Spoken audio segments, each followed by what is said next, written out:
In Washington, D.C., all the talk these days has been centered around the, quote, big, beautiful bill being debated in the House of Representatives. Yet there's another piece of legislation, one that involves a type of cryptocurrency known as stablecoin, legislation that many believe holds the key to the future of the U.S. dollar.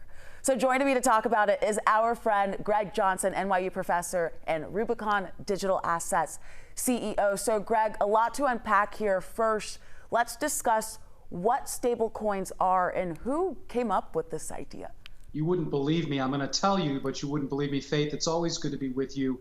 And what an important topic. And I know it's going to sound like a lot of hype and hyperbole, but this may be the most important piece of legislation that has been considered in the U.S. Congress in over a century. Allow me to explain. Stablecoins are a cryptocurrency that has its value pegged to the U.S. dollar, or like an other currency like the euro or the pound. Now, hear me out for a second. The reason this matters is that ultimately in the crypto world, people were searching for a way when they transferred from one crypto project to another crypto project. They didn't want the value to go up or down. Really, they didn't want it to go down. And they needed a product that would be safe and stable and tied to the US dollar. So ironically, in the cryptoverse, products were created so that you could have an even exchange between one project and another, largely denominated to the US dollar.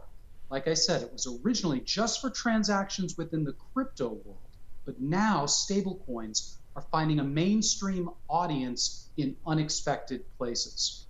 I also have to tell you, you're not going to believe this, but actually, there's one firm that gets the credit for really starting the blueprint for what has become a multi-billion-dollar industry globally, and that's our friends at Meta, or at the time, Facebook. Believe it or not, there was a project in Facebook called Libra that looks and feels a lot like these modern stablecoins today. And you may recall, there was the scandal with Cambridge Analytica at or around the 2016 elections. And had that not taken place, some believe Facebook would have had the first stablecoin, a corporate company that was going to compete with the largest sovereign money in the world. Would you help us understand the legislation that's being proposed in the House and the Senate? And what's all the discussion? What's all the fuss about here? There are two major stablecoin providers, one that's domiciled here in the US called Circle, and the other is called Tether, that is now headquartered in, of all places, our friends in El Salvador. They make up about 90% of the market. And you might be saying, well, why is this so big deal? You know, crypto is not that big of a thing. Faith, the Tether circulation, it's already one of the top 10 currencies in the world in circulation, more than the Swiss franc or many, many others you would be familiar with. So it's a very, very big deal. The legislation is concerned about, how do we regulate this? How do we make sure that if people are putting in money in this thing, is it really stable? What's backing it up? If it's going to be a foreign stablecoin provider, what are the rules around all of that? So there is a piece of legislation literally just voted on a few moments ago in the Senate called the Genius Act. And it would be the first law, which is expected to pass now, that would be designed to regulate the stablecoin industry.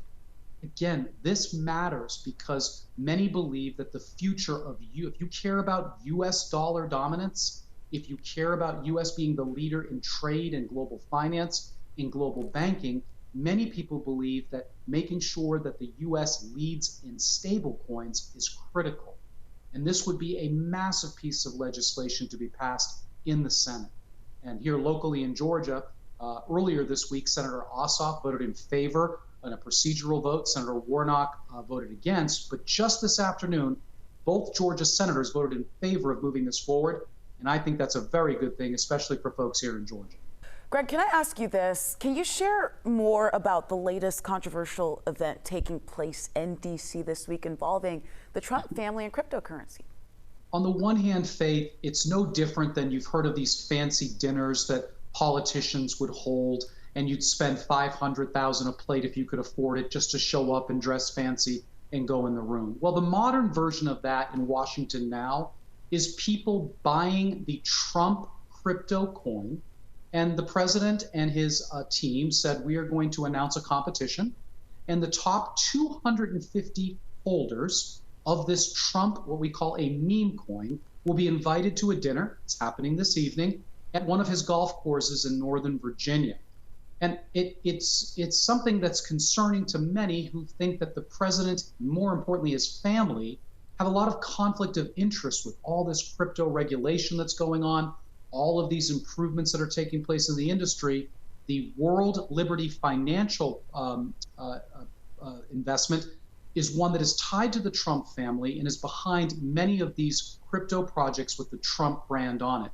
And so the top 250 people in the world, Faith, you wouldn't believe how much money people are putting into this. Let's just say many of them are well above $1 million. Oh yeah, we can imagine. And it's something that we will continue to keep our eyes on as these developments pour in. And we'd love to check back in with you. Greg Johnson, our Atlanta-based expert for all things crypto. Thank you so much for coming. You're welcome. Thank you.